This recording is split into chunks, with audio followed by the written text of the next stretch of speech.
Welcome back to Talk. This is, of course, the home of free speech, the castle of common sense, the domain of liberty.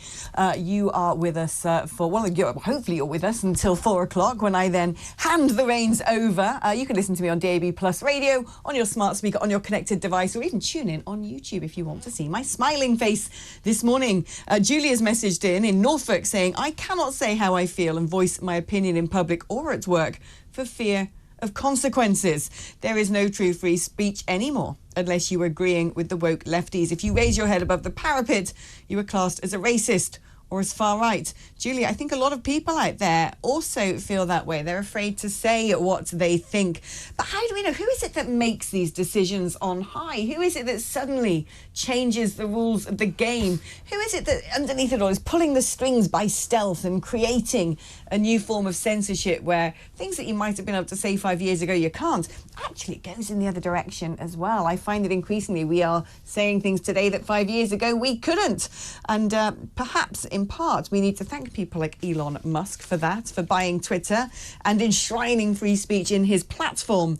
We're going to be talking about that at 2 o'clock with the one and only Nigel Farage as Elon Musk takes the EU to task over what he claims is their bullying and essentially bribing him to allow them to control the content on his platform. Now, talking about controlling content, we see this all the time, don't we, when it comes to the way our kids are being taught in schools. If they're not being taught there are 85,000 million different genders, they're probably going to be being taught that Britain is bad, white people have privilege, and the British Empire was nothing but a murderous, barbaric, horrific regime that left no good in the world.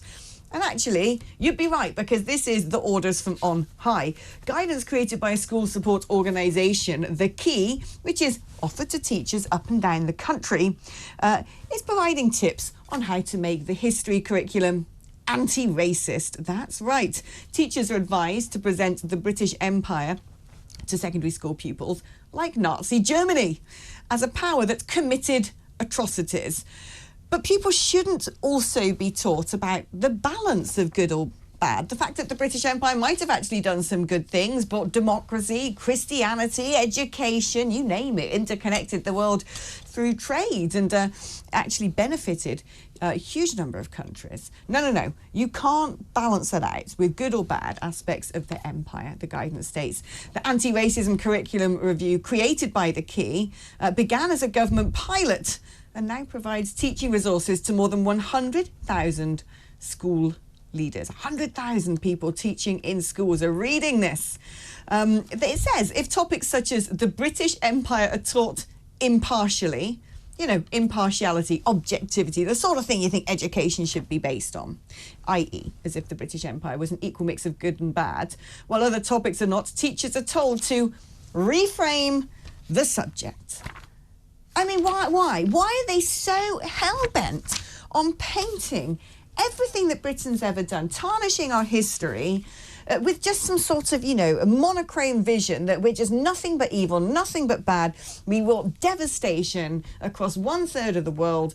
The planet Earth is much worse for the fact that we ever existed. All our ancestors must be remembered as Satanists, and we should all self-flagellate on a daily basis and apologise for things that happened 400 years ago. And even if they were good things, we're not allowed to talk about it. These people are sick. They're simply sick. They're insane. They're mentally disturbed and they need help. And we just have to speak out against it. And thank you for Elon Musk. And more people have to say something. And you're right that we can say things today that we didn't say before.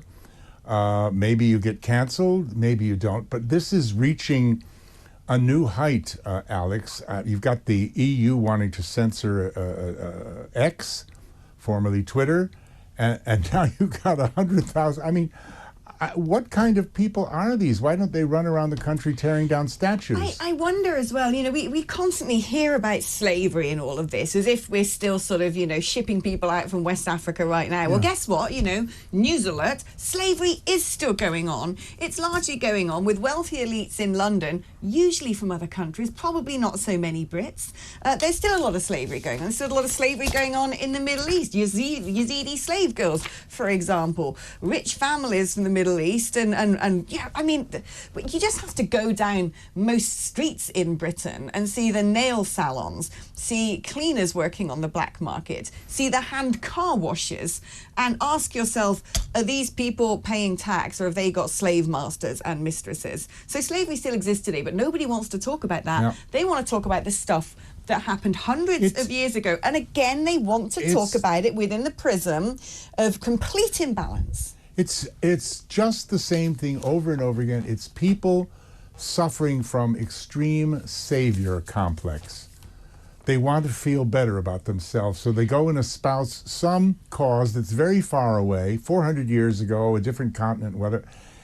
It's just so stupid, it's so ridiculous, and they don't realize how damaging it is to the zeitgeist and the fabric of society. To me, I actually think it's resentment and it's hatred dressed up as faux moral rectitude. Envy. And envy. Now, I'm talking about slavery. You know, I read the other day there's going to be this huge commemoration for a particular anti-slaving ship called HMS Black Joe. Now, HMS Black Joe was actually named after the lyrics in a bawdy street song, nothing to do with the job that it was carrying out.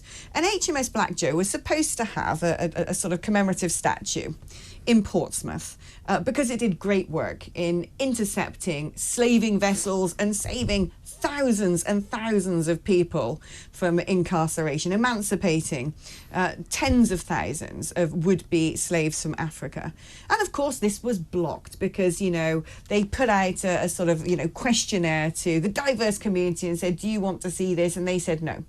Now, I thought, well, this is really interesting. So let's look at the abolition of slavery, because this isn't going to be taught in schools. Slavery is going to be. Yeah. The abolition of it, absolutely not. So in 1776, it was the House of Commons in Britain, the very first democracy in the world, who stood up and said that slavery is contrary to the laws of God. And the government in 1833, so this is rolling over, you know, the clock quite a few years now, the government, when they decided they had abolished slavery and were going to try and get rid of slavery, wipe it off the face of the earth altogether, the government spent £20 million. Now, that's a lot of money in today's standards, but back then in 1833, this was 40% of total government expenditure.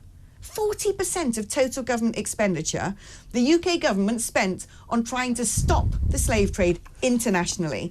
The Royal Navy, the West African Squadron, between 1807 and 1860, seized 1,600 slaving ships. They freed 150,000 slaves, and men died doing this. In fact, almost 2,000 Royal Naval officers died in this mission. And at one point, the West African Squadron was 13% of the entire Navy manpower. And here's another little factoid that most people don't know. A lot of the men on board these slaving vessels were themselves of African descent. They were helping out because they could operate as translators.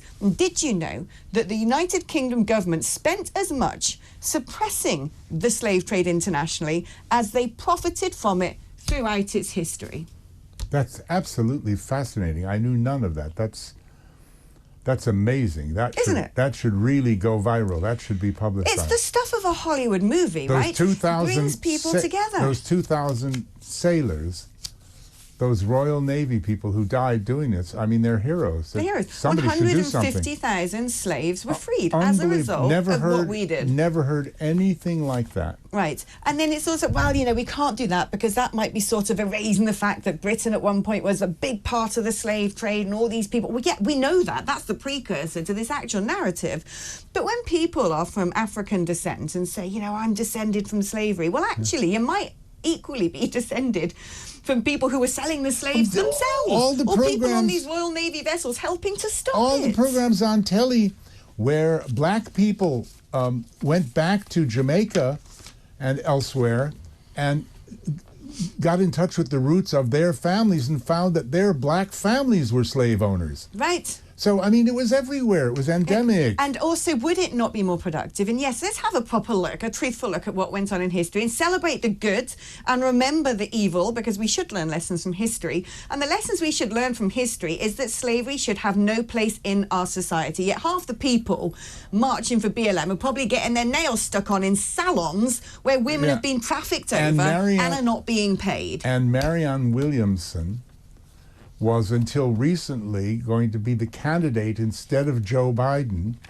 And this is how nuts it is. And number one on her platform to be the Democratic nominee for President of the United States, the most powerful person in the free world, was to give $100 billion in reparations for slavery. Now, don't get me I wouldn't started on want my reparations. summer holiday canceled so that I could pay a tax for something my great-great-great-grandfather might not have even been involved in. Right. And how are you going to find the black people to give it to? I mean, how do you divvy Also, this is a zero-sum cause because, you know, Germany owes Greece a heck of a lot of money from the Second World War. The Roman Empire could cough up a bit for what they did to the Brits.